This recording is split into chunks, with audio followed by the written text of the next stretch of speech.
गिबियावनो बर' माहारि फरायसा आफादनि जानानै मोनाबिलिनि गाहाम हामलायनायखौ जासिनाय थाबाय।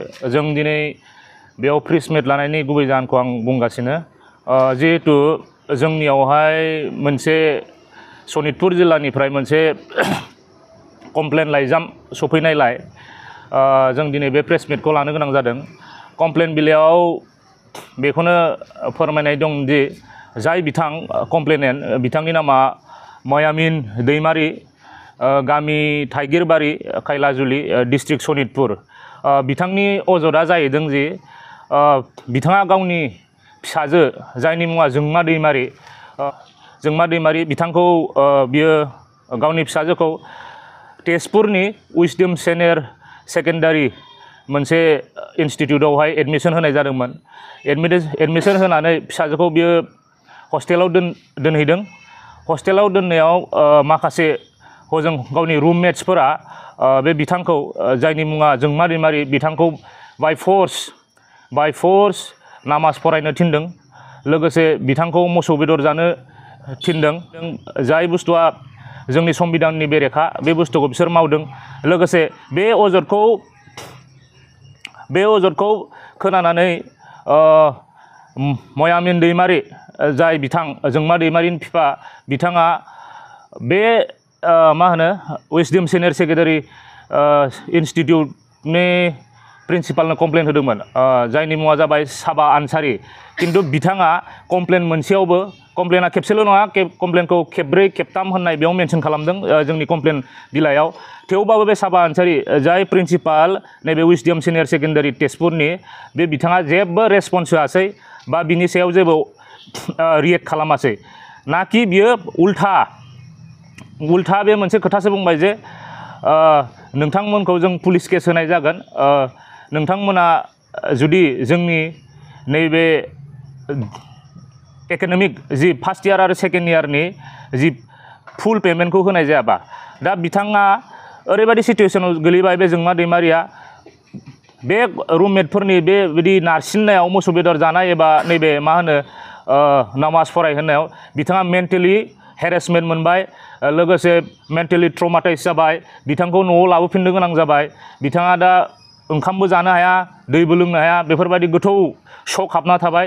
बिनिखायनो जोङो सनितपुर जिल्लानि पुलिस प्रशासन, लोगोसे जिल्ला खुंगिरि डिस्ट्रिक्ट कमिशनार आरो लोगोसे स्टेटनि गिबि मन्त्रि हिमन्त बिश्व सार बिथांखौ जों खावलायनो लुगैदों जे बिसोरो भारतनि संबिधाननि आयेन बेरेखा बेफोरबायदि एक्टिभिटिस मावदों, जेरावहाय जोंहा आयेनावनो लिरनाय दं जों जिखुनु धोरोमखौनो प्रेक्टिस खालामनो हायो। जोंनि देशआ जाबाय मोनसे सेकुलारिज्म कान्ट्रि। बेवहाय जों जिखुनु धोरोमखौनो प्रेक्टिस खालामनो हायो। कुनु गुबुनखौ जों नारसिननानै फारसे धोरोमखौ नागारनानै नों गुबुन धोरोमावहाय बिदि खालामनो हाया। बिनिखायनो जों खावलायनो लुगैदों जे बर' माहारियारि फरायसा आफाद जानानै खावलायबावनो लुगैदों जे बे साबा आनसारिनि सायावहाय गोख्रोङै एक्सन लानांगौ। लोगोसे बे जोंमा दैमारि बिथाङा अबे हस्टेलाव थानायावहाय बे रुममेट्सफोरा बेखौ बे बाय फर्स मोसौ बेदर जानो थिननाय आरो इस्लाम धर्म कनभार्ट खालामनो नागिरनाय, लोगोसे नामाज फरायनाय बिथांमोनखौबो आयेननि बागै गोख्रों साजा होनांगौ। मानो होनबा जों बर' माहारियारि फरायसा आफादा जेब्लायबो जाथिनि बा हारिनि खैफोदाव जों जेब्लायबो गसंथेगोन आरो गसंबोदों।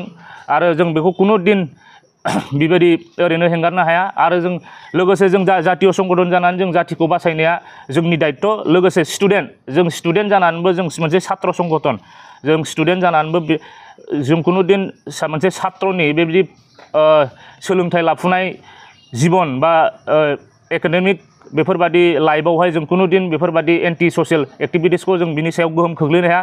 बिनिखायनो जों मोनसे खावलायदों जे बे साबा आनसारि जाय बिथाङा प्रिन्सिपाल बे उइसडम सिनियर हायार सेकेन्डारि तेजपुरनि बिथाङा बे गथ'नि मेन्टेलि ट्रमाटाइज जानायनि कम्पेनसेसनखौ होनांगौ।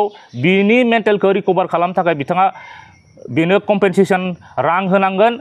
लोगोसे आरो जों मोनसे गोख्रों सोंखारिनो लुगैदों जे भबिष्यतावबो बे बुस्थुआ आरो जानो मोननाय नङा। आरो जाय बिथांमोनखौ जों बुंसेयावबो जों नैबे प्रेस मिटनि गेजेरजों फोसावसेयावबो जुदि प्रसासना, जुदि स्टेट गभर्नमेन्टआ जुदि जेबो एक्सन लायाबा जों बर' माहारियारि फरायसा आफादा मोनसे जातीय संगठन जानानै मोनसे सात्र संगठन जानानै जों गोख्रोंबा बै लामायावहाय धरना हाबाफारि लानो गोनांथि जागोन मानो होनबा जों मिडियानि थ्रुयै जोंनि बर' जाथिनि स्टुडेन्टस हक दिनै बे गथ'आ जोंमा दैमारिया जाना थांबाय बिनि सिगांबो जों अबावबा खोनाहैयो बिदिनो गोजान गोजानाव गिदिर सोलोंथाइ लानो थांनायाव जोंनि बर' फिसाफोरानो थांनानै बुथारजानानै दिनैसिम बेफोरनि जेबो सरकारनि साइडनिफ्राय बेफोर जेबो तदन्त जाया ओंखायनो जों भबिष्यतआव आरो बेफोरबायदि जाया जाथों होननानै जों गोख्रोङै दिनै बे निउस मिडियानि थ्रुयै जों बे बुस्थुखौ फोसावदों।